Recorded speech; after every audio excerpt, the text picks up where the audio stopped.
في عالم مليان تحديات وفرص، في ناس بتحلم وناس بتشتغل بجد علشان تنقل أحلامها من عالم الأحلام لأرض الواقع. ومن القصص المميزة اللي بتمثل لينا ده تمثيل عملي هي قصة رائد الأعمال اللي بدأ من الصفر بدون أي دعم أو موارد. كل اللي كان يمتلكه وقتها إيمان قوي بنفسه ورؤية واضحة، لكنه بدأ بفكرة بسيطة واشتغل ليل نهار حتى في ظل الصعوبات والمشاكل اللي مر بيها في كل خطوة. لكنه قرر يتعلم ويكبر ويحول الفشل لفرصة علشان تكون قصته مثال حي على إن الإرادة والعزيمة ممكن يغيروا كل شيء ويخلوك توصل لأعلى القمم. شريك حكاية النهاردة الأستاذ سيد أنيس سراج الدين أو الحاج سيد. أهلا بك يا حاج سيد. اهلا بك يا دكتور، اخبار حضرتك ايه؟ أقول لك يا أستاذ سيد ولا يا حاج سيد؟ لا، اللي تشوفه بقى انت الله يا بقى. سيد على طول. على سيد انت. مش ايش يا أبو السيد، أنت تمام منورنا يعني. والله. ده بنورك الله يا دكتور، اخبار عامل حضرتك إيه؟ ايه؟ يعني احنا طبعا عشرة قديمة وصداقة قديمة من زمان أيام المدرسة. والنهاردة يعني انت ما شاء الله رائد من رواد الأعمال في مصر والعالم العربي. فحابب يعني ان انا استضيفك النهاردة ببودكاست حكايتي ونحكي حكايتك مع بعض. ايه رأيك؟ احنا تحت امرك طبعا. جاهز؟ وجاهز. اول فقرة معانا اسمها ميكروسكوب موافي، بنسأل كده سؤال في البداية: انت مين؟ احكي لنا. انا واحد صاحبك يعني. ما انا الناس عايزة تعرف، انا عارفك الناس عايزة تعرف. انا عادي، انسان عادي طبيعي جدا زي كل الناس اللي موجودين على ارض الواقع. تغلبت على حاجات كتير طبعا، لسه طبعا قدامنا الطريق طويل يعني. انا دايما عندي حتة ان انا مهما اشتغل ومهما اوصل لاي مراحل بنوصل لها لازم نكمل. وبشوف ان احنا لسه ما اشتغلناش وعايزين نشتغل اكتر واكتر واكتر. بدأت من الصغر، سافرت خارج مصر واشتغلت. وبعدين كان ليا هدف ان انا انزل مصر واكمل طموحي في مصر، لان مهما تكون، مهما يكون انت مسافر بره او في اي دولة خارجية، سقف هترجع الطموح مصر في الاخر. ليه يعني ليك سقف ما تعرفش تتعداه، وبيبقى الامكانيات برضو خلاف مصر ما تبقى في بلدك. عايز تخدم اهل بلدك، عايز تخدم الناس اللي حواليك بشغلك. نزلت وخدت القرار، وكان قرار صعب جدا لان انا كنت في الفترة ديت بشتغل كويس ودخلي كويس جدا ودخلي عالي جدا. اقرب المقربين اليا كانوا طبعا معارضين ليا جامد. اهل بيتي نفسهم كانوا معارضين ان انا انزل مصر نهائي. بس انا خدت العزيمة وقررت انزل مصر وافتح بيزنس في مصر. طبعا انا كنت متوقع اول ما انزل مصر ايه اللي هيحصل، يعني ما كنتش متفاجئ ان هشوف صعوبات، هشوف الحاجات دي كلها. طبعا كنت عامل حسابي في ما حاجة زي كنتش كده. شايف الحياة وردية يعني؟ لا، انا كنت عامل حسابي ان الحياة كده يعني، الشغل هكافح وهتعب وابدا من من اول جديد وجديد، بقى. لكن اي حاجة. فكانت وجهة نظري في الوقت ده عشان اكمل المشوار وانزل واشتغل في مصر. كان بالنسبة لي كانت يعني كنت حاسبها مجازفة حسبة، شوية. لا حسبة كده اللي هو ايه. انا بشتغل بره فانا شغلي بقى في مصر بس. طب دي برضو تنقلنا للسؤال اللي بعده: انت سبت فلوس الكويت واستقرارها والدنيا كانت ماشية لمصر والدنيا ما كانتش باينة. ايه الدافع ليك او ايه النقلة دي؟ هقول لحضرتك على حاجة يا دكتور. مبدئيا كده انت بتبقى وانت ماشي في طريقك، في حاجات انت بتبقى مرتب لها وفي حاجات انت مش مرتب لها. انا كنت مرتب له ان انا عايز ابقى انسان حر. مهم. عايز ابقى صاحب بيزنس، عايز اعمل مدير براند. نفسي بقى. قلت وجهة نظري ان انا مش هفضل في دايرة الموظف طول العمر. عايز ابقى عندي بيزنس خاص واكبره. فكنت شايف ان الفرصة تبقى في مصر افضل من بره. طبعا بتبقى حر، بتبقى صاحب البلد، ابن البلد. طبعا كل اللي كان زي ما قلت لك من قبل ان كل اصدقائي، كل المقربين الي كانوا رافضين الفكرة تماما. بس انا كان عندي وجهة نظر تانية خالص.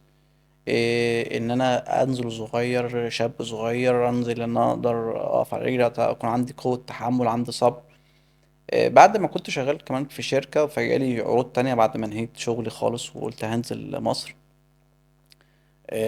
كنت بقى برتب بقى اموري بقى وكده يعني، فكان بيجيلي شغل تاني في شركات تانية واحسن كمان. واحسن ورواتب كويسة. بس انا قلت بقى عشان اروح شركة تانية واطلع طاقتي لا انا هخلي طاقتي خدت لنفسي قرار، بقى، برافو هنزل مصر. عليك. آه، احلى حاجة في المشوار ده وجهة نظري انا طبعا، ده انا عشت الحالة ديت والحمد لله انها ما جاتش في بالي. ايه هي بقى؟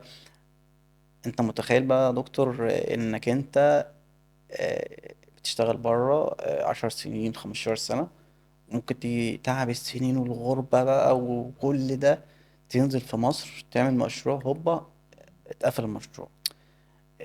ديت بقى من تيسير ربنا سبحانه وتعالى عليا انا بقى، ان انا الحتة ديت ما جاتش في بالي. كويس جدا. ما لان أنا دي لو كل مخاوف الناس لو المغتربة. لو سبحان الله، انا دايما بقول ده نعمة وفضل من ربنا سبحانه وتعالى، ان القرار ده لما اخدته ودرسته ونازل عارف ان هقابل مشاكل في مصر وهقابل زحمة وهقابل كل حاجة بقى تتخيلها بقى. الحته ديت الجزئيه ديت لو كانت جت في دماغي كنت ممكن ارجع ما في قراري، بس الحمد لله يعني. العرض الآمن، الأمان الوظيفي أحسن من المجازفة طبعا. فكان بالنسبه لي، وبعدين انت مش بتتكلم بقى في المجازفه اللي هي بتاعت تعب سنه وسنتين ده انت. كل حاجة، أنا أحط كل راس مالي. كل راس مالك ده بقى وسنين غربه ينقلنا كبيره يعني. ينقلنا للسؤال اللي بعده. انت من كفر الشيخ، قرية بسيطة زي حالاتي، وفجأة أو يعني مش فجأة طبعا، وصلت إنك تبقى صاحب براند في البن وفي مجال الأعمال. عملتها إزاي؟ كان عندي حلم ان انا اعمل براند مصنع حاجه معينه وتنجح وتكبر، بس كان الهدف بتاعي كان ان انا كمان يبقى خارج مصر ويبقى براند عالمي مش براند مصري محلي. ففكرت في منتجات كتير، في حاجات كتير. فانا كنت بنزل مصر دايما يقولوا لي هات لنا بن من بره، هات لنا مش عارف ايه من بره. البن فمن أكتر هنا حاجة. فكنت بنزل مصر، مش كل البن بيعجبني ولقيت في فرصة ان انا ادخل السوق ده. من هنا بقى قررت ان انا اركز اكتر وادرس السوق اكتر. فمن هنا اخدت الطريق الى البراند ده، ان احنا نكبره ونطلعه للعالمية ان شاء الله باذن إن الله. شاء الله. بعد ما خلصت دراسة سافرت على طول دبي. ما خفتش من الوحدة والغربة في السن المبكر ده؟ لا انا كان عندي مسؤولية كبيرة جدا. انا يعني في ناس تقول لك انت بادئ من الصفر فانا لما بسمع كلمة الصفر ديت بحس ان في رقم كان جنبك كده ماشي في حواليك. صفر. في صفر، ده حاجة كويسة جدا. لا انا بادئين من كان، قبل ولا ايه؟ لا احنا جايين من تحت قوي. احنا عارفين. اه طبعا انت، انا دايما اصدقائي كلهم ودفعتي كلهم مقربين ليا يعرفوا كده يعني، ومش بقول عارفين حاجة يعني. بداياتنا، ودي حاجة اه تشرفنا دي يعني. حاجة بالعكس هي اللي بتدينا الدافع ان احنا يعني احنا عملنا انجاز اه طبعا. وبنعمل اكتر وعايز نعمل قد كده كمان واكبر من كده بكتير طبعا. وبنفتخر ببداياتنا يعني، احنا طبعا احنا كلنا. كان عندنا مسؤولية كبيرة جدا، انت عندك بيت وعندك عايز تعمل بيت وعايز تكون أسرة وعاوز عايز ترسم طريق وحاجات كتير جدا عاوز تعملها. لو قالك تنزل البحر عادي مفيش مشكلة. واهالينا عملوا اللي قدروا عليه وساعدونا لحد ما قدروا، يعني ده كان عملوا قدرتهم. الأحسن من الفلوس وعملوا أحسن من حاجات كتير جدا. أنا بعد دي من وجهة نظري اللي وصلنا لكده، اللي هم عملوا أحسن من الفلوس. اللي كانت تربية مرحلة وتعليم. التربية والتعليم، والتربية بالنسبة لي أفضل بكتير واتعلمت من والدتي الله يرحمها الحكمة يعني. يرحمه. أنا كانت ست متواضعة جدا، وأنا والدي تقريبا مش تقريبا ما شفتوش، كان عندي 3 سنين. واللي ربتني والدتي الله يرحمها الله يرحمه. وكافحت علينا كتير جدا وكان لها فضل كتير عليا لحد دلوقتي. ودايما يعني في كل حاجة ليا مرجعية ليها هي. فانت ما كانش قدامك الا الكفاح. لا انا لازم مجبر على اللي انا بعمله ده. ده من طبعا اتنشأت في أسرة بسيطة جدا، فكانت والدتي الله يرحمها كنت بشوفها بتتعب علينا وعايزة تربينا وعايزة تعلمنا. وبعدين كانت الله يرحمها ويحسن إليها يا رب، كانت بشوفها بتتعب، فكان برضو عاوز أحس إن تعبها ده ما يروحش على الفاضي. صح. كنت دايما أخاف أعمل مشاكل. وأنا في المدرسة كنت دايما انت كنت هادي زمان، كنت هادي جدا يعني. فده ناتج عن خوف على والدتي مش عايزة تتصدم فيا. فمن هنا بقى كان لازم بقى يعني كتر خيرهم ترد قوي الجميل جدا. بقى. طبعا وما بقول لحضرتك يا دكتور ان الاحسن من الفلوس التربية. يعني انا دايما بفضل التربية عن التعليم عن اي حاجة خالص. لان الانسان بيكبر باخلاقه. المهم يطلع سوي نفسيا وناجح في الحياة بغض النظر عن باخلاقه، شهادتك الاخلاق ايه، انت معاك الاخلاق ايه. والسلام النفسي اللي قرايبنا اهالينا علمونا عليه، هو ده اللي نجحنا. السلام النفسي، صح. ما يكونش انسان عدائي، ما يكونش انسان عندك كراهية لحد. ده اللي يعني ده الميراث الحقيقي فعلا يعني. خلصت فترة دبي ومن دبي للكويت، ما قلتش لنفسك انا زهقت من الغربة وما حرمتش، ولا كنت لسه حاسس انك يعني لازم تعمل حاجة؟ لا انا ما بزهقش. على طول للأسف للكويت. ما بزهقش. اتعلمت كده، وديت العقيدة بتاعتي، ما ملش ولا ازهق. والصبر. صح، برافو عليك. النتائج بتيجي، النجاح يعني تعب، يعني مشقة، يعني منحية. ده النجاح، ما هو ما فيش غير كده. الفشل بيحب ايه؟ الراحة. اتعلمنا كده. عايز تفشل ارتاح، عايز تنجح اتعب. ف ولسه يعني مثلا دايما يعني ليا اصدقاء كتير، ليا ناس مقربين جدا، فلما بيحصل لهم اي مشكلة فلاقيه كئيب وزعلان. ليه يا عم زعلان؟ يقول لي عندي مشكلة. عندك مشكلة ليه؟ هي دي اخر مشكلة مثلا؟ يعني لو افهم ان دي اخر مشكلة هقول لك ازعل واعمل اللي انت عاوزه، بس دي مش اخر مشكلة، ده انت لسه ما هتشوف عادي ده يعني. شغل تنمية بشرية، ده انت اه خلاص اتقطع علينا كده. لا لا. لا اه، بجد، اصل انا ده حقيقة يعني، دايما حقيقة دي بالنسبة لي. الخبرات بقى اللي انت دي اكتسبتها طبعا. اكتسبتها يعني، دي مش اول مشكلة فمش اخر ولا اخر مشكلة. مشكلة، اه. دي اللي انا يعني دي العقيدة بتاعتي يعني، في ان انت دايما ما عندك يعني، مش دي اخر مشكلة. هتقابل مشاكل كتير، هتواجه مشاكل كتير، فعادي، فلازم تعدي. ده ينقلني للسؤال اللي بعده، 11 سنة غربة علموك ايه؟ استفدت منهم ايه؟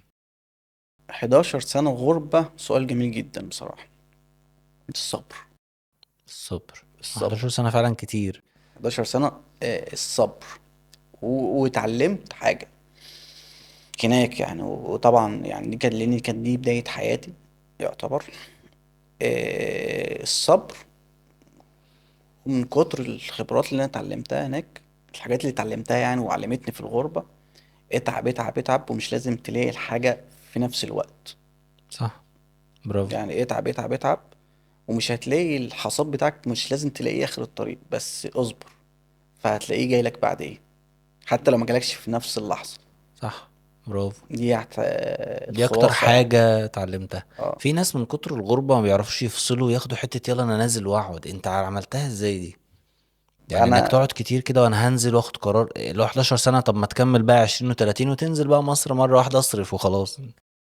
اتعلمت، خدت القرار من التجارب اللي قدامي يعني. دايما بقعد كده احلل الحياة واحلل الناس اللي حواليا. الناس دي بتعمل كده ليه؟ الناس دي ليه قاعدة كتير كده؟ فكنت اقعد معاهم، ايه اللي ما خلاكش تنزل؟ انت بقالك 20 سنة، انت بقالك 30 سنة، انت بقالك 40 سنة. فكان بالنسبة لي عايز اعرف انت بقى هتبقى اي واحد فيهم، مهم. او انا حابب ابقى اي شخصية قرار فيهم. كان صعب يعني ولا اه كان سهل طبعا عليك؟ اصعب قرار على اي حد، بس انا بالنسبة لي قلت لك من شوية ان انا في الحتة دي بالذات ما جاتش في بالي مجهودك وتعبك وكل اللي انت عملته في الفترة اللي انت فيها. ما فكرتش في لحظة ده كله ممكن يروح انت في كان لحظة. عندك هدف فنزلت عشان عايز ومن ضمن برضو من ضمن يعني من ضمن الحاجات اللي كانت اثبت لك ان احنا كنا مستمرين يعني على اللي احنا عاوزين نعمله. انا المفترض المشروع ده وانا بعمله في بدايته كان يبقى فيه شراكة و... و... و... ومستف اموري بقى يعني، ناس من بره عربيتي موجودة، مش عاوز يبقى عليا التزامات عشان ابقى فايق لشغلي. الحاجات دي كلها طبعا انت عارفها بتاعتنا كمصريين يعني، الامان قوي ده اللي مودينا في 60 داهية. فكنت في الفترة ديت كان المفترض يبقى في شريك معايا، وفجأة كده ايام الكورونا، كانت بداية الكورونا الدنيا بقى. وقفت. الدنيا وقفت وكله خاف. قريب من بدايتي برضه. اه فكله خاف، قال لك لا لا لا لا الدنيا رايحة، فانا برضو اللي هو ايه انا هعمله. ف... فانا قعدت بيني وبين نفسي كده، المفترض يكون حد معايا شريك، وبعدين سابني، وبعدين البلد اتحولت لكائنات فضائيات بقى. فالمهم ايه، قلت انا هاخد الفرصة واعملها، عشان لو يعني لو القيامة قامت بقى والدنيا خلصت يبقى عملنا حاجة كده ايه قبل ما نموت بقى. فده كان يعني يعني كان عندي التزام وعندي عزيمة جدا لازم اعمله يعني اعمله الحمد في لله. ظل صعب جدا جدا جدا اي حد ياخد فيه قرار زي كده وخدت القرار. يعني كان عندي قرار صعب الاولاني النزول. القرار التاني انك تفتح بقى ان انا المشروع. افتح في وقت كل الناس بتقفل. صح. حرفيا الناس كلها كانت صح. بتقفل في الوقت ده وكنت دي في محتاجة شجاعة يعني، طبعا قوية جدا. وعملت وقلت لو البلد استمرت على الوضع ده يبقى احنا هنظبط البيزنس على الوضع ده. يعني زي ما البيزنس شغال هشتغل. هشتغل على الوضع اللي فيه البيزنس. طيب لو القيامة قامت بقى وخلاص خلاص عملنا حاجة قبل ما نموت كان نفسنا نعملها يعني. برافو فده كانت عليك. وجهة نظري يعني ان انا اكمل وابقى قد المسؤولية ان شاء الله. ايه اكتر حاجة كانت بتوحشك وانت مسافر في الغربة؟ مفيش حاجة في بالي معينة. انا كنت بشتغل 24 ساعة في ال 24 ساعة. فالشغل كان لهيني. كنتش بتفتقد حاجة معينة، ولا عشان انا ما مثلا افتقدتش حاجة في الحياة غير والدتي الله يرحمها. هي توفت وانت مسافر ولا في وقت؟ والدتي توفت في اول ما سافرت في بداية السفر يعني. ونزلت قبل ما تتوفى بيومين يعني. ده برضو من ضمن برضو كرم ربنا علينا يعني. في ربنا دايما الحمد لله في سبحانه وتعالى. الحمد لله يعني ان ربنا وفقني في حاجات كتير جدا او كان كريم عليا في حاجات كتير منهم لقاء والدتي قبل ما تتوفى. عشان كده ما كانش في حاجة بتوحشك، ما انت كل ارتباطاتك ما فيش تقريبا. الشغل كان مخليك انت مش مركز في الوقت المشاعر. بيعدي عليك في 5 دقايق. اليوم ما بيفيش وقت فيه. كان بنزل الشغل الصبح اخلص الظهر اطلع على شغلي التاني الخاص بيا شغال فيه. وكان عندي اكتر من شغل. مكان انا كنت بشتغل اكتر من شغلانه في اليوم. وكان عندي بيزنس خاص بيا هناك فما كنتش الوقت بالنسبة لي بيعدي في 5 دقايق. ايه اكتر حاجة صعبة قابلتك في الغربة؟ أول ما سافرت اتصدمت طبعا. بس أول ما سافرت اتصدمت صدمة كبيرة جدا يعني. أنت مسؤول عن نفسك. عليك مسؤولية أكلك شربك سكنك التزاماتك. مفيش حد بيعرف حد. مم. مفيش صح. حد بيعرف حد أبدا. واجهت ده ازاي، ولا اتغلبت عليه ازاي ده؟ بداية شغلي نزلت اللي هو أنا عايز أشتغل أي شغل. المهم آخر الشهر ما أروحش لحد أقول له يعني اديني انت ما أو كنتش كده. رايح على شغل معين، ولا لا لسه لا لا لا. هتدور بقى؟ أنا دورت على شغل. أنا من أول ما نزلت وسافرت تاني يوم كنت بدور على شغل. من تاني يوم يعني ما دورتش بقى على ما أعمل إقامة وأجهز أوراقي. لا لا. أنا من تاني يوم سافرت وكنت بدور على شغل والحمد لله ربنا وفقنا في الشغل هناك. واحدة واحدة بقى ان نتحول لأكبر لأكبر لأكبر في الشغل. وبعدين فتحنا شغل كتير بقى كتجارة واستيراد من بره. والحمد لله ربنا وفقنا في فترة السفر ونزلنا مصر بقى. الفقرة دي اسمها مراية الحاج سيد، مم. زي ما احنا بنحب نناديك يعني. فهنسألك شوية أسئلة كده كأنك قدامك مراية يعني. فأول سؤال العادي، انت لو واقف قدام مراية وشايف نفسك بتحب تقول لنفسك ايه؟ مكملين. كملي. مكملين. ان شاء الله. انت شخص ديمقراطي ولا ديكتاتوري؟ بتحبش حد يرد لك كلمة، يعني كلمتي وخلاص بقى، ما فيش رأي ديمقراطي. تاني؟ لا ديمقراطي. وفي أوقات وبعض الأوقات مش ديمقراطي بصراحة. يعني في قرارات معينة بتبقى لازماني انما ابقى مش هكون ديمقراطي. يعني انت في اوقات معينة بتبقى ديمقراطي واوقات ديكتاتوري، ولا كله ديمقراطي على طول؟ انا من نوعية ببقى ديمقراطي وفي اوقات معينة. خد بالك هقول لك على حاجة.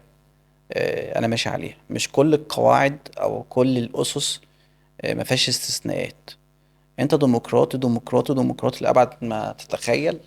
بس في اوقات بتلزمك انك انت مش ما ينفعش تبقى ديمقراطي. صح. لازم تاخد قرارات وتخلص يعني من الاخر بقى. فمفيش فيها ديمقراطية يعني. ساعات بتبقى انت شايف الصح فين وعارفه، فلو سمعت كلام الناس كلها هتقعوا كلكم. وهقول لك على حاجة برضو جميلة جدا يعني. الإنسان ده بقى طاقة. يعني كلنا عندنا طاقة كده معينة. أنت ساعات في بيتك في شغلك مع أصدقائك عندك طاقة إنك أنت تعرض وجهة نظرك وجهة نظره وتسمع له وهو يسمع لك وتاخد وفي أوقات أنت ما عندكش وقت تضيعه فبتبقى عاوز هنا بتبقى عاوز تاخد قرار. فمفيش بقى ديمقراطية هنا هو كذا. ده ينقلني لان اسالك سؤال لذيذ كده، انت ايه اكتر صفة بتكرهها في البشر؟ كذب. كدب. مم. انا اشتغل مع اي حد في الدنيا ما عدا الكذاب. كداب. كذاب صعب يبقى انك بيعمل تتعامل معاه. مشاكل، اكيد بيكذب عشان في حاجة غلط اكيد. انا اتعامل مع اي شخصيه، اي شخصيه اتعامل معاها ايا كان هي بتعمل ازاي، ما عدا الكذاب ما اقدرش اتعامل معاه. صح، ده صفة سيئة جدا طبعا. الكذب اكيد ده. وراها بلاوي يعني، اكيد كل حاجة الكذب هتبوظ. الكذب الكذب نقعد نغنيها لينا الصبح. الكذب، الانسان الكذاب ده صعب انك تتعامل معاه. ايش يا حاج سيد، الحياة حرمتك من ايه من وجهة نظرك؟ من وجهة نظري، بص، محدش يقدر ياخد كل حاجة. لو عشت شبابك وعشت بقى السن وتقول انا هخرج واعمل وليا الناس اصدقائي بيعملوا، مش هتنجح. فانت ما ينفعش تاخد كل حاجة. الحياة ليست عادلة في الحاجات دي، لا كده لا كده. فانا من وجهة نظري الرضا بيريحك في حاجات كتير جدا. فطول ما انت راضي، طول ما انت مقتنع ان كل حاجة ربنا بيبعتها لنا خير، فتقول الحمد لله. واحسن نعمة طبعا نعمة الشغل، ديت نعمة من نعم كبيرة علينا. وعندي برضو دايما بنصحها للشباب دايما عندي في الشغل وفي اي مكان. آه، احنا لسه شباب برضو. ما احنا لسه شباب فعلا. شباب صغيرين قوي بقى يعني. اه، دايما ابلغهم رسالتي، دايما رسالتي لهم كده: الشغل اوفى انسان على وجه الارض.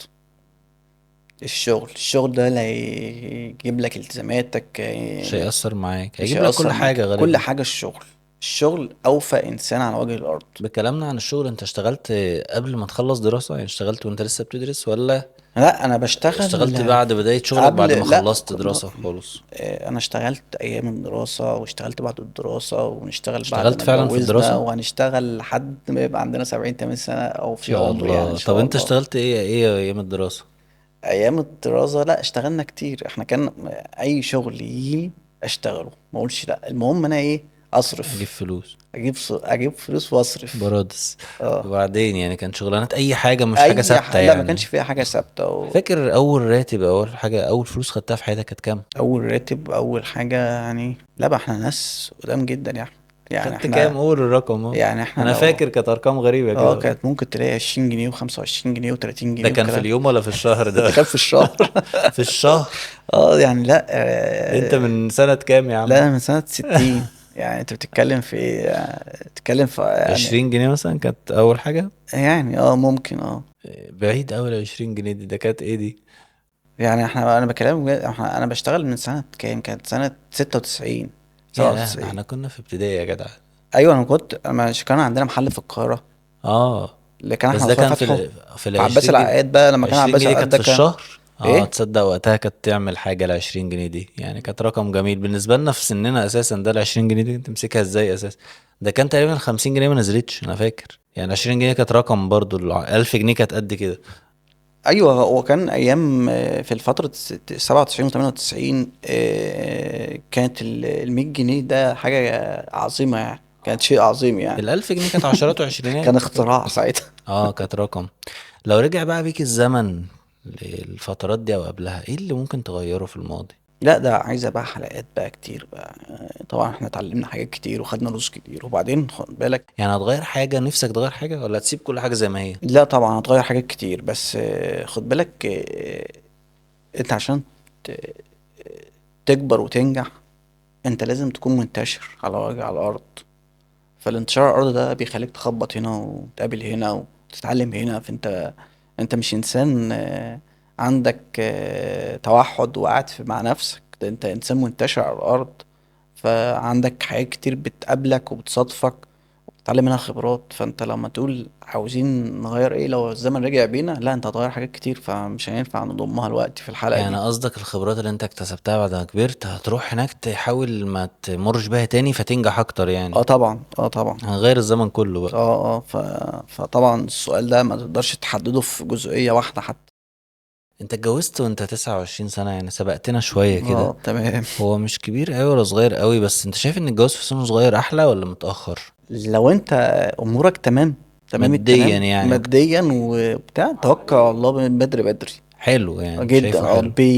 بيخليك تهدى وبيخليك تستقر بدري وبتبدأ تفكر في الخطوة اللي بعدها. اما بالنسبة انت شاب بتكافح او بادئ حياتك او انت اللي بتبدأ حياتك، ده اللي ستارت في حياتك يعني، لا انت تصبر وتهدى كده على تظبط الدنيا. كل واحد له ظروفه مينفعش يعني. كده، اه، ما ما ينفعش انا كده. بجس بعدك بفتره، كل واحد ليه. اه زي انا طبعا بشبهها طبعا. ان احنا راكبين اسانسير، كل واحد بينزل في الدور بتاعه. بس كده، ما ينفعش يعني، ما ينفعش تبقى قاعدة تبقى عامة للكل. انا ما بشجعش الجواز بدري عموما يعني، للشاب حاليا في الايام اللي احنا فيها ديت والظروف اللي احنا لامسينها وشايفينها. لازم ياخد خبره شويه، يتعلم طبعا طبعا حاجه. طبعا. وانا يعني أنا يعني من المدرسة كمان مفيش حاجة اسمها اتجوز بدري وخلاص وزي ما تفرج وزي ما تيجي. لا لا، لازم تدرس الموضوع كويس وتكون انت جاهز ومؤهل للموضوع ده. طب عيش الزوجيه بيمثل لك ايه؟ عيش الزوجية بيمثل لي ايه؟ بيمثل كل زي اي واحد في مصر يا دكتور احمد. اللي هو ايه بقى يعني، بيمثل لك انت ايه؟ الاستقرار والهدوء. ده من قلبك؟ قول طبعا. قول، ما تخافش لا لا، بقى. طبعا طبعا. ما دام إيه. اتفرج على الحلقه اكيد، فقول اللي في اه. قلبك بقى. لا طبعا، ده بيمثلك. بص هقول لك على حاجه. قول. انا بالنسبه لي حاليا، آه، البيت بالنسبه لي هو كل حاجه في حياتي. العيله. البيت بالنسبه لي هو كل حاجه، اولادي وزوجتي هم كل حاجه يعني. انا لما بسعى وبتعب حاليا وبجري وبروح وباجي، ده كله للبيت في الاخر. فانا بالنسبه لي مكرس حياتي كلها دي فيها لاهل عشوة بيتي. حلوة دي بقى يعني، اه، ده تروح المفروض تلاقي بقى، عشا حلو المفروض بقى. انا بقول لك اهو. عشان يكون طب جامد. هل فعلا وراء كل رجل عظيم امرأة؟ يعني الجملة دي صح؟ الجملة ديت مش حقيقية. لا والله. والله. ليه بقى؟ مفاجأة اهو. امم ايه. اشمعنى؟ ايه رأيك فيها يعني؟ امرأة شاطرة جدا، جدعة جدا، وراجل ما عندوش الباور، امم مش هيعمل حاجة. لازم يبقى في دوافع عندك انت نفسك شخصية. حافز داخلي، فأنا اه. عايز أغير الجملة بتاعت سنة 60، ورا كل امرأة، ورا كل راجل امرأة عظيمة، صح؟ نلغيها بقى يا جماعة. نخليها ايه طيب؟ وراء انت، كل رجل، وراء كل انت مثلا، نفسك اه. انت نفسك اللي تقدر تقول كده يعني. انت اللي يعني، انا بقول كده، انت شخصك لازم يعني. ممكن نعدل ان هو وراء كل رجل ناجح بالفعل امرأة عظيمة، ان هو ناجح بالفعل، ان هو عنده حاجة فعلا نجح فيها، مش هو راجل. اه طبعا. يعني مش هينجح لوحده فعلا، لا مش هينجح. انت، او بيها لوحدها انت يعني. باباك كويس واخوك كويس وزوجتك كويسة وناس شاطرة وناس صح، جامدة في جدا، ناس فعلا بيبقوا وانت فاشل. كل حاجة في العيلة كويسة فعلا، ومقومات النجاح، وتلاقيه هو فعلا كشخص سبحان الله كده واخد سكة تانية. اتجاه انا اتجاه شفتها. غريب احنا يعني. شفناها في ناس كتير من قرايبنا لا ده ومن، انت المفروض تستغل المقومات وشفناها دي يا ناس من جدع، مش. اصدقائنا، وشفنا ناس في الشارع وناس في الجيران، عائلات كاملة مكملة جميلة جدا وعندهم حد كده فالت. اه سبحان الله، اه. ف...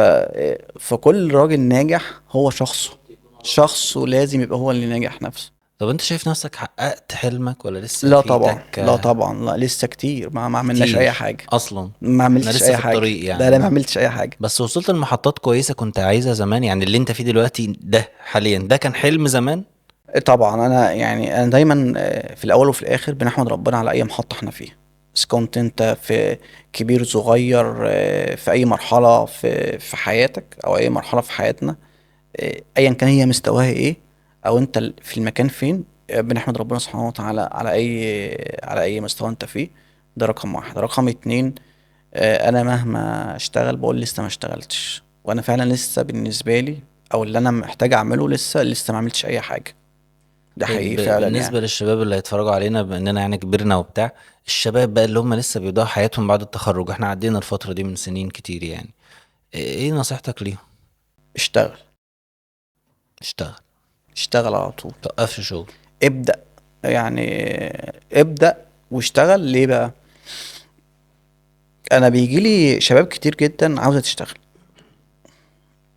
اول ما بيجي يقول لي انا هاخد راتب كام، اعرف انه مش هيشتغل. ده مش هيشتغل هتديني خلاص. كام وبتاع؟ اه. بقى مستعجل. ابدأ صح. ابدأ ابدأ. طب اتحرك بس واشتغل وهتكبر. وقبل ابدأ ايه، اشتغل. يعني اشتغل عشان يعني انت اساسا لو اشتغلت يبقى انت كده بدأت، وخد خبرة وخد سوق العمل وانجح فيه. مصر فيها وظائف كبيرة جدا، فيها وظائف كبيرة جدا وفيها شغل كبير جدا، وكل رواد الأعمال وكل أي حد عنده بيزنس محتاج ناس كويسة جدا تنفعهم في شغلهم وياخدوا اللي هم عاوزينه. المهم تبدأ. أنا لو عايز أفتح بيزنس مثلا وأبقى زي الدكتور أحمد أو زي فلان، أبدأ أشتغل، أدخل سوق العمل، مش هاخد كام أتعلم. في الاول؟ ما انا لازم ادي انا الاول وهاخد راتب ده وهكبر أنت لازم هكبر. تنضرب تنضرب لازم وتتبهدل تكافح وتتعمل في كل حاجة. لما يتعمل في كل حاجة، كل أنواع التعذيب تحصل لك، تقول أنا كده خلاص بقى عايز أنجح بقى. دي لوحدها خبرة. هم اه يمكن بيظنوا ان واحد زيك او واحد زي حالاتي مثلا، انا داخل على مدير المستشفى اللي هو الدنيا عنده سهلة، هو هيفرق ايه معاه اما يدينا 10 20 الف جنيه يعني؟ انت لا، انت مش شايفها كده، انت ما شفتش اللي احنا شفناه مثلا. فطبيعي انك تبدأ السلم تدريجي، وده لمصلحتك عشان تاخد خبرة حياتية كويسة طبعا تفيدك في حياتك وتعرف طبعا تحافظ على اللي توصل. انما طبعا لما انا اديك مثلا 20 الف جنيه في اول حياتك، ممكن ما تعرفش تحافظ عليهم، ما تعرفش تحافظ على وظيفتك على شغلك.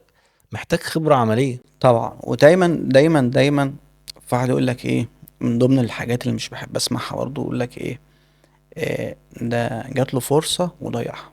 ما ضيعهاش. ما فيش فرصة بتروح من اي بني ادم خلقه ربنا سبحانه وتعالى. بتتعوض يعني ممكن. الفرصة انت اللي مش مهيأ لها. انت الفرصة انت اللي بتخلقها لنفسك. صح. ما فيش والله، ما في بني ادم فرصة راحت منه وهي بتاعته مش بتاعتك. انت مش مؤهل لها. يعني انا مثلا مثلا لو اقول على سبيل الطب، مثلا لو انا فاتح مستشفى، عندي فتح مستشفى بس مش متكاملة، عندي بس مثلا عظام وجراحة وعيون مثلا. جالي شركة كبيرة قالت لك احنا عايزين نتعامل معاك تعاقد، بس احنا عندنا 1000 عامل وعايزين نتعاقد معاك في المستشفى بتاعتك، بس احنا محتاجين ايه، جميع التخصصات. دي فرصتك؟ مش فرصتك، لانها مش هتجيلك ازاي؟ تقول له لا انا عنديش بس لو واحد اتنين تلاتة. اه، فايه اللي هيحصل؟ الديل انتهى، ما تمش. نقعد بقى نعيط، ده كان جالنا، ده كان جالنا، اقعد ده اقول اندم فرصة. عليها كتير اه هي بقى. اساسا مش فرصتك. ما فيش حاجة اسمها فرصة راحت مني. الفرصة ما بتروحش من حد. الفرصة بتيجي لصاحبها، بتيجي اللي لصاحب جاهز ليها في اللي وقتها. جاهز لها. فانا ابقى انا بقى ايه، تعبت وجريت كتير وعملت مستشفى كامله، الدين ده يجي لي في 5 دقايق. فيجي الفرصه بتيجي لصاحبها. تعرضت للخيانة قبل كده؟ احنا كل يوم بنتعرض لخيانات كتيره يعني. حاجة يعني فاكرها قوي، اللي هو حاجة يعني ما بشيلش كنت واثق عشان، مثلا في حد قوي لا لا لا، الموضوع ده بيحصل كتير جدا فينا، بس انا ما بشيلش يعني، الحمد لله الحته دي فيا. وتتجاوز. اه لا، الحته ديت يعني انا بروح بنام في 5 دقايق بقى تلاقيني نايم، ما عنديش اي مشكله من البشر. مين الشخص اللي وقف ورا السيد وكان سبب في نجاحه؟ ناس كتير جدا. انا بتعلم من كل واحد حاجه بتكون الشخصيه. تكوين الشخصيه دي بالنسبه لي انا مش يعني، أنا مش لازم تبقى انا قصتي او انا يعني او انا تبقى حاجتي تبقى نفس كل الناس يعني. انا من النوعيه اللي في ناس كتير اثرت فيا، في ناس كتير جدا اثرت تحب فيا. تكتسب خبرات يعني من الناس وكده؟ اكتسبت خبرات كتير جدا من صغري، من ناس اكبر مني. وكل واحد، خد بالك، اي بني ادم فينا كده عنده ايه حاجه مميزه.